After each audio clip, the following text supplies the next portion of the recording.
எடப்பாடி விஜய் எல்லாம் ஒரு ஆளா?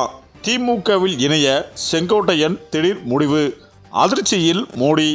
அதாவது அதிமுகவில் இருந்து நீக்கப்பட்ட முன்னாள் அமைச்சர் செங்கோட்டையன் இன்று தனது எம்எல்ஏ பதவியை ராஜினாமா செய்தார். மேலும் தவகவில் இணைய உள்ளதாகவும் கூறப்படும் நிலையில் இரட்டை இலை சின்னத்தில் நின்று வென்ற கோபிச்செட்டியம் பாளையம் எம்எல்ஏ பதவியை ராஜினாமா செய்துள்ளார். சபாநாயகர் அப்பாவை சந்தித்து ராஜினாமா கடிதத்தை சமர்ப்பித்தார். செங்கோட்டையன் கட்சி மாறினால் கட்சி தாவல் தடை சட்டம் மூலம் அவரின் பதவி பறிக்கப்படும் என்பதால் அதற்கு முன்பாக ராஜினாமா செய்தார். இதன் மூலம் அவரின் கோபிச்செட்டியம் பாளையம் தொகுதி காலியாக உள்ளது. இதற்கு இடைத்தேர்தல் அறிவிக்கப்படுமா என்ற கேள்வியும் எழுந்துள்ளது. ஏற்கனவே தமிழ்நாட்டில் மேலும் 3 தொகுதிகள் காலியாக உள்ளன. நாமக்கல் சேந்தமங்கலம் தொகுதி திமுக எம்எல்ஏ பொன்னுசாமி மறைவால் காலியாக உள்ளது.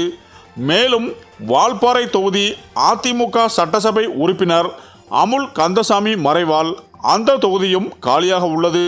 மேலும் முன்னாள் சபாநாயகர் PS பாண்டியனின் மகன் மனோஜ் பாண்டியன் கடந்த சட்டசபை தேர்தலின் போது ஆலங்குளம் தொகுதியில் இருந்து அதிமுக சார்பாக வென்ற நிலையில் அவர் திமுகவில் இணைந்ததும் எம்எல்ஏ பதவியை ராஜினாமா செய்ததால் அந்த தொகுதியும் காலியாக உள்ளது. ஆனால் இந்த 4 தொகுதிகளில் தேர்தல் நடக்க வாய்ப்பு குறைவாக உள்ளது. தமிழ்நாடு சட்டசபை தேர்தலுக்கு இன்னும் 5 மாதங்களே உள்ளன. அதற்கு முன் இடைத்தேர்தலுக்கு தேவையற்ற செலவுகள் ஏற்பாடுகள் செய்யப்படுமா என்பது சந்தேகம். அதோடு தற்போது SIR பணிகள் நடைபெறுகின்றன. இந்த பணிகள் முடிய டிசம்பர் முதல் வாரமாகும். அதன்பின் இறுதி வாக்காளர் பட்டியல் வந்து அதில் மேல் முறையீடு செய்ய ஜனவரி வரை அவகாசம் உள்ளது. இதனால் ஜனவரி வரை இடைத்தேர்தல் நடக்க வாய்ப்புகள் குறைவு. அப்படியே தேர்தல் அறிவித்தாலும் ஜனவரி அறிவித்த பின்பு பிப்ரவரி தேர்தல் நடத்த மீண்டும் ஏப்ரலில் சட்டசபை தேர்தல் நடக்க வாய்ப்புகள் குறைவு. இதனால் இந்த தொகுதிகளுக்கும் இடைத்தேர்தல் வருவது சந்தேகமே. அதாவது வாக்காளர் பட்டியல்களை தயாரிப்பதற்கும் திருத்துவதற்கும் இந்திய தேர்தல் ஆணையத்திற்கும் சட்டப்பூர்வ அதிகாரம் உள்ளது.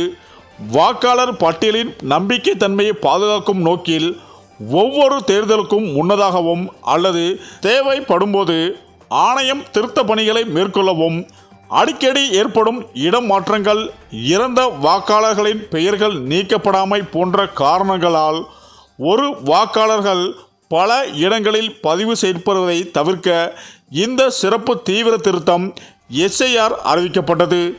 தகுதியான யாரும் விடுபடாமலும் தகுதியில்லாதவர்கள் பட்டியலில் இடம் பெறாமலும் இருப்பதை உறுதி செய்வதே இதன் முக்கிய நோக்கமாகும்.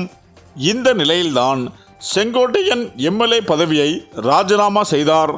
செங்கோட்டையன் அதிமுகவில் இருந்து நீக்கப்பட்ட பிறகு எம்எல்ஏ பதவியை ராஜினாமா செய்தார். அவர் தமிழக வெற்றிக் கழகத்தில் இணையலாம் என தகவல்கள் வெளியாகியுள்ளன. மேலும் இதற்கு முன் மதுரையில் நடைபெற்ற தேவர் குரு பூஜை நிகழ்வில் O பன்னீர்செல்வம் மற்றும் TTV தினகரனுடன் ஒரே காரில் சென்று ஒன்றாக செய்தியாளர்களை சந்தித்த செங்கோட்டையன் அதிமுகவில் பெரிய அதிர்வை ஏற்படுத்தினார். அதற்கு பதிலாக எடப்பாடி பழனிசாமி கட்சியிலிருந்து செங்கோட்டையனையும் அவரது ஆதரவான 2000 பேரையும் நீக்கி உத்தரவிட்டார். மேலும் அதிமுகவில் இருந்து நீக்கப்பட்ட உடனே செங்கோட்டையன் தவகவில் இணைய வாய்ப்பிருப்பதாக தகவல்கள் பரவத் தொடங்கின. ஆதவ் அர்ஜனா, ஜான் ஆரோக்கியசாமி உள்ளிட்ட தவக நிர்வாகிகளுடன் அவர் பேச்சுவார்த்தை நடத்தியதாகவும் நாளை அல்லது நாளை மறுநாள் விஜய் நேரில் சந்தித்து உறுப்பினர் ஆவார் என்றும் கூறப்படுகிறது. மேலும் செங்கோட்டையன் நேற்று இது குறித்து கேட்கப்பட்ட கேள்விகளை மறுத்தும் இல்லாமலும் உறுதிப்படுத்தவும் இல்லாமலும் அமைதியாக நடந்து கொண்டது இந்த தகவலுக்கு மேலும் வலு சேர்த்துள்ளது. தற்போது அவர் கோயம்புத்தூரில் இருந்து சென்னை வந்திருப்பதாகவும் தனது எம்எல்ஏ பதவியை ராஜினாமா செய்ய உள்ளார் என்றும் கூறப்படுகிறது. அதாவது அமைப்பு பொதுச் செயலாளர் விஜய் அமைத்திருக்கும் 28 பேர் கொண்ட நிர்வாக குழு அவரது பொறுப்பில் ஒப்படைக்கப்படலாம். மேலும் அதிமுகவில் நீண்டகால அனுபவம், மேலும் கொங்கு மண்டலத்தில் செங்கோட்டையனின் பெரும் செல்வாக்கு ஆகியவை அவர் தவேகாவில் சேர்ந்தால் அந்த கட்சிக்கு பெரிய பலமாக மாறும் என அரசியல் வட்டாரங்கள் கருதுகின்றன. மேலும் வரும் 30ஆம் தேதி கோபிச்செட்டியம்பாளையத்தில் எடப்பாடி பழனிசாமி பொதுக்கூட்டம் நடத்த உள்ள நிலையில் அதற்கு முன்பாகவே செங்கோட்டையன் தனது அரசியல் முடிவை அறிவிக்கக்கூடும் என்றும் எதிர்பார்ப்பு நிலவி வருகிறது. மேலும் ஒரு அரசியல் கட்சியில் இணைவதால் தான் அவர் தனது எம்எல்ஏ பதவியை ராஜினாமா செய்திருக்கிறார் என்கிறார்கள். அதாவது செங்கோட்டையன் மிகவும் மூத்த அரசியல்வாதி. எம்ஜிஆர் காலத்து எம்எல்ஏ அனைத்திந்திய என்ற பெயர் அதிமுகவுக்கு வந்தபோது அக்கட்சியின் பொருளாளராக இருந்தவர். பின்னர் 1988ஆம் ஆண்டு முன்னாள் முதல்வர் ஜெயலலிதாவுக்கு தேர்தல் பிரச்சாரம் செய்ய அட்டவணையை வகுத்து கொடுத்தார். அவருக்கு 50 ஆண்டுகள் அரசியல் அனுபவம் இருக்கிறது. கொங்கு மண்டலத்தில் அசைக்க முடியாத சக்தியாக இருக்கிறார். இந்த நிலையில் கடந்த சில மாதங்களுக்கு முன்பு எடப்பாடி பழனிசாமியுடன் செங்கோட்டையன் மோதல் போக்கை கொண்டிருந்தார். அவர் பிரச்சாரத்திற்கு கொங்கு மண்டலத்திற்கு சென்றாலும் அவர் செங்கோட்டையன் இல்லாமல் செல்கிறார்.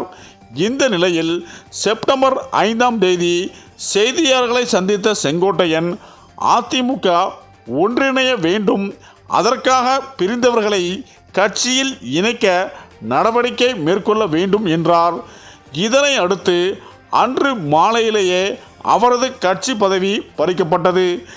இதை அடுத்து சில காலம் அமைதியாக இருந்த நிலையில் அக்டோபர் 30ஆம் தேதி தேவர் ஜெயந்தி அன்று பசும்பொன்னிற்கு அதிமுக பொதுச் செயலாளர் எடப்பாடி பழனிசாமி சென்றிருந்த போது அவருடன் செல்லாத செங்கோட்டையன் தனியே சென்றார்.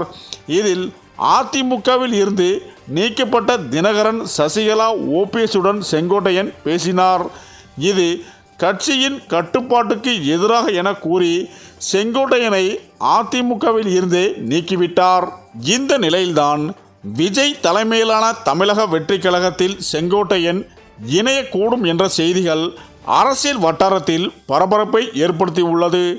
செங்கோட்டையன் இணைவதால் தமிழக வெற்றி கழகத்தின் அரசியல் மற்றும் அமைப்பு ரீதியில் மாற்றங்கள் ஏற்படக்கூடும்.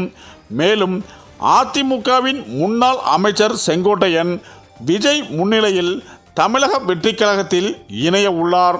மேலும் செங்கோட்டையனுக்கு மாநில அளவில் முக்கிய பொறுப்பு வழங்கப்பட உள்ளது. செங்கோட்டையன் எம்எல்ஏ பதவியை ராஜினாமா செய்ய உள்ளார். அதைத் தொடர்ந்து நடிகர் விஜயை சந்திக்க உள்ளார்.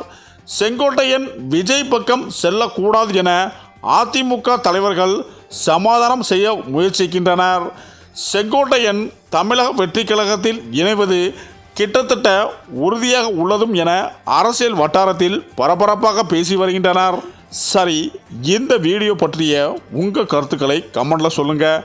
மேலும் வீடியோ பிடித்திருந்தால் லைக் பண்ணுங்கள், ஷேர் பண்ணுங்கள், மறக்காமல் நம்ம சேனலை சப்ஸ்கிரைப் பண்ணிக்கோங்க. நன்றி.